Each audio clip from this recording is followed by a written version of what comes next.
First, you might remember a few weeks ago we featured a story about Canberra's waterways and restricted access to them. One of those sites was the Ginninderra Falls, just over the border past McGregor. Public access to the falls has been closed for 5 years, and some fear it could stay that way for good. The owner of the land next to the Ginninderra Falls wants to expand existing gravel mining operations and start concrete crushing and waste recycling industries. It's a development proposal that's got the neighbours talking, but not to each other. Crushed red gravel. Ginninderra red granite, to be precise. It's everywhere in Canberra, from traffic islands and yards to the stately surrounds of our national buildings, monuments and museums. Yet few would know that the bulk of this decorative product comes from just across the border, from a quarry a stone's throw away from one of this region's great natural delights. The public land access to the Ginninderra Falls is owned by John Hiles. He also runs one of the ACT's biggest sheep grazing properties, Baroomba Station near Tidbinbilla, and owns mining company Tharwa Sands. How we got into this Ginninderra red granite pit by default, really, I suppose. We're farmers, we live out near Tharwa, and we originally bought it 1,000 acres here to be a sheep farm. Mr Hiles and his father, John Hiles Sr. before him, have mined gravel from this site at the end of Parkwood Road for more than 20 years. Right, this is the area where we're extracting the red granite at the moment. What we do is we push it up with the dozer here, and we get down to bedrock, which is around about 4 metres or 5 metres or whatever it is. Then we go up and put that through the screen with the loader. This is about as big as it's ever going to be. This is the granite here.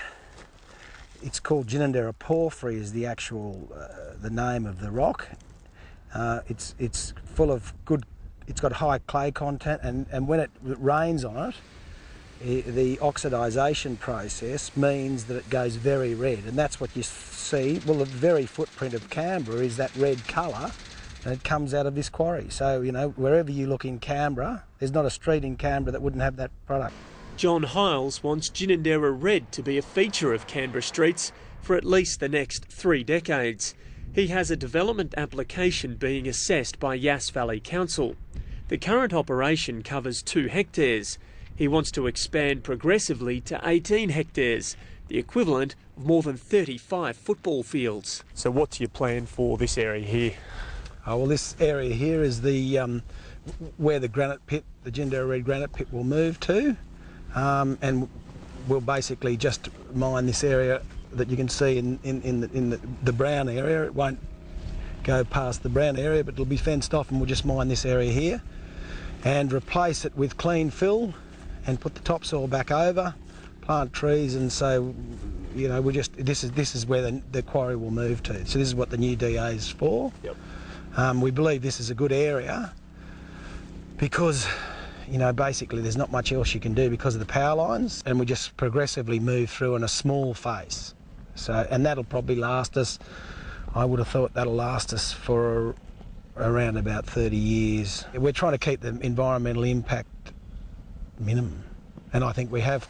Up until now, perhaps, but along with the quarry expansion, John Hiles wants to start other activities that have raised environmental concerns. He wants to begin a concrete crushing and recycling operation and to import fill known as virgin excavated natural material, or venom, to rehabilitate the mining pits. We've got this huge hole behind us here. Do we want to be left with this huge hole? What we want to do is we want to go to Canberra and we want to dig.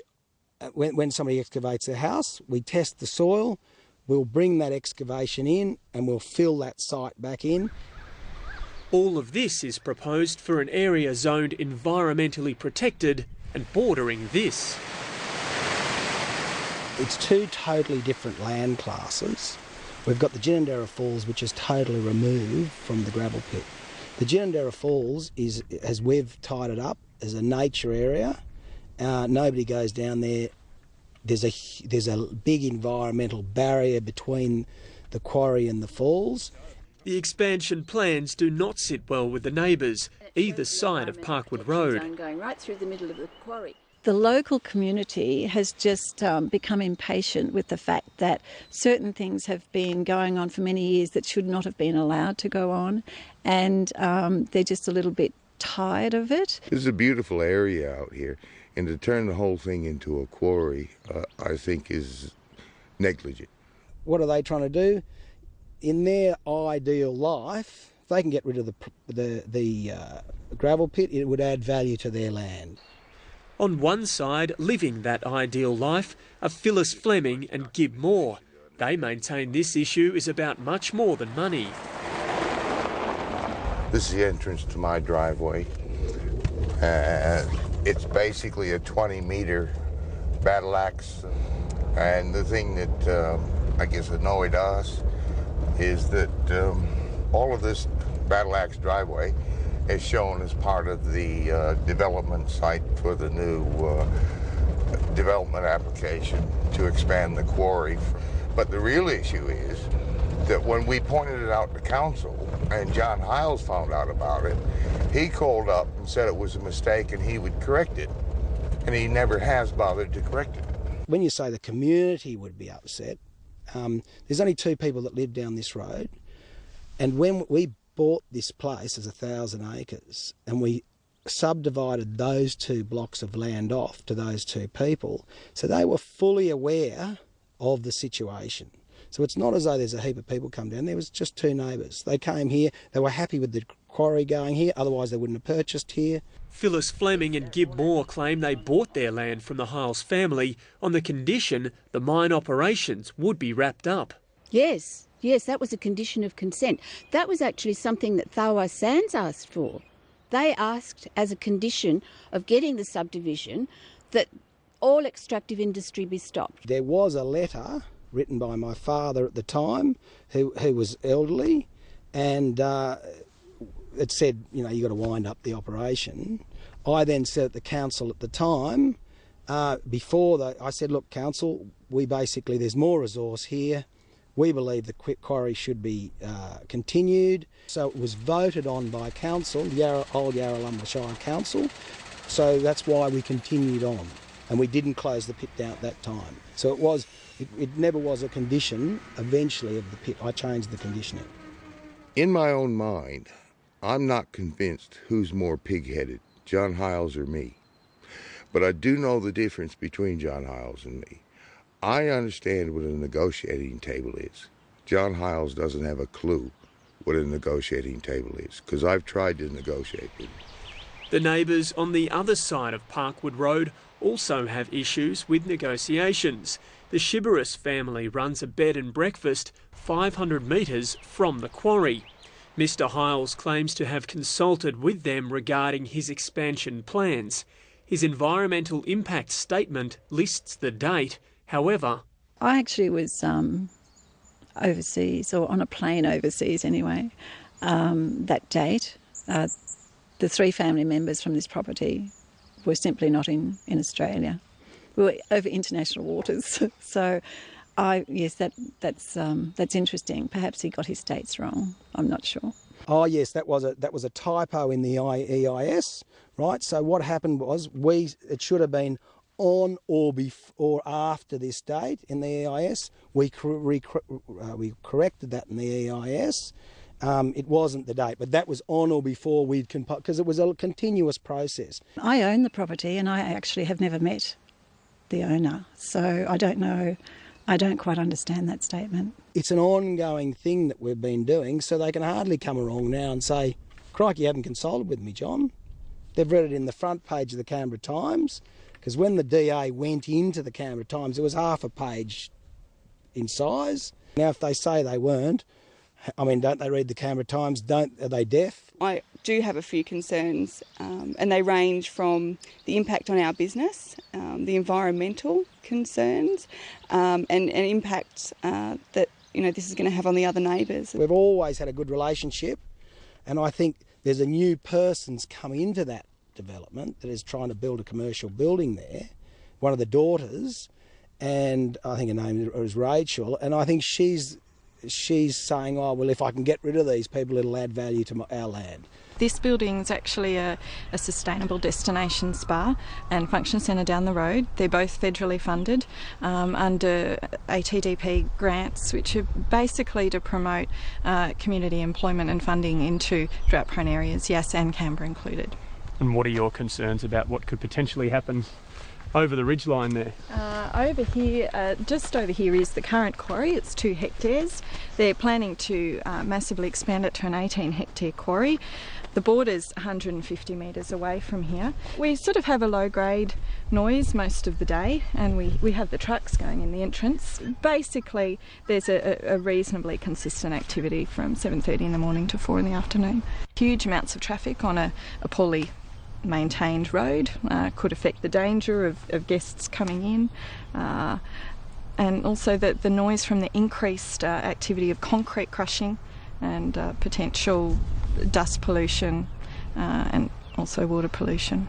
As far as the EIS is concerned, none of our buildings are actually indicated as being constructed on this property, so I found that a little bit disconcerting. Did you ignore the new commercial development happening next door as part of your EIS? Whoever said that is being quite devious for simply the fact that, Amelia Shrivelis rang me, we had the discussion. I said, look, you got a quarry there, you got to understand the quarry's there. They went on and built it. I've always been fully aware of what's been happening there. So this has become a tale of 2 developments, one sustainable, another that's proving debatable. Tourism on one side, a valuable resource on the other. Over the years we have been tolerant, and we've been good neighbours, and and I think that even if there were sort of minor concerns, we've sort of let that go. But I think now that that we're expanding, our family has expanded and our business has expanded, that we really need to be looking forward to the future. For us, the region, the environment. The community understands it's a good product, they use it, they're happy. They wouldn't even know this existed unless it was for 2 neighbours, which I believe happens everywhere with every quarry. There's always people that'll complain. And complaints have come from more than 2 neighbours. Yass Valley Council has received 18 submissions regarding the development application. Conservation Council of the ACT region is really concerned about this development proposal and believe that Yass Valley Shire Council doesn't have the right information on which to determine the application. Certainly there's extra pressures from every extra subdivision brings more surges of water, but the point is it's a blight to have at the very bottom where it's the confluence with the Murrumbidgee. It's a blight to have a quarry right down there. Yass Valley Council is taking advice from appropriate New South Wales government departments and will make a decision on the development early next year. I do understand their concerns, particularly with noise and dust and potentially the crushing of the concrete. That noise probably needs to be quantified. You've got people with self-interest trying to make us look as though we're not environmentally responsible. And that's we've had that problem where we've had that around our necks since the day we started. That's a beautiful site over there, and it's going to be quarried, and it's an environmental zone. How can it happen? Are you the bad guys in this situation? No, we're not. We're producing a very, very good product that saves Canberra millions of litres of water a year. Everybody in Canberra uses our product. It's a great product. It's really the very stamp of Canberra, our granite.